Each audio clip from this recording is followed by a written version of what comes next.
एक नाव में एक संत और उनके शिष्य बैठे हुए थे और बहुत से लोग 20-25 लोग नाव में बैठे हुए थे। इतने में एक दरोगा और 2 पुलिस वाले चढ़े, तो जहाँ संत थे वहीं खड़े हुए और वो संत नंगे पैर, उनका जो शिष्य था और वो बूट पहने, तो बूट रख दिया उनके पैर में, तो वो चीख पड़े तो एक चाटा मारा और गाली, वो संत शांत, राम राम शांत।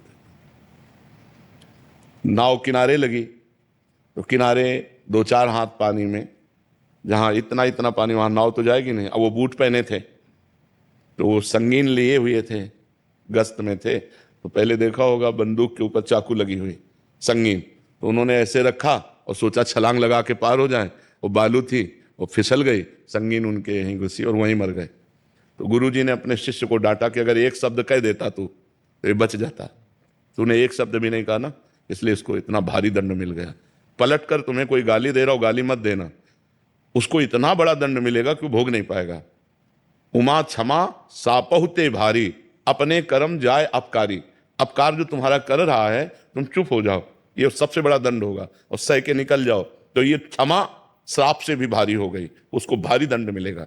इसलिए हम तो ये चाहते हैं कि उसको भी दंड न मिले, आनंद से रहे, काहे को दंड मिले। बुद्धि शुद्ध कर दो भगवान, उसको दंड मत दो, उसकी बुद्धि शुद्ध कर दो। अपने उसका मंगल मनाते हैं जो हमें गाली देता है, जो हमारा अपमान करता है, जो हमारा तिरस्कार करता है, जो हमारी उन्नति देखकर जल रहा है, हम उसका भी मंगल मनाएं तो हमारा और मंगल हो जाएगा। पर ये कला अध्यात्म के बिना सीखी नहीं जा सकती। तो ये कला अध्यात्म सिखाती है कि आप समर्थ हो, आप उसको दंड दे सकते हो, लेकिन आप चुप होकर चले गए तो आपका चुप होना उसके लिए भारी पड़ जाएगा।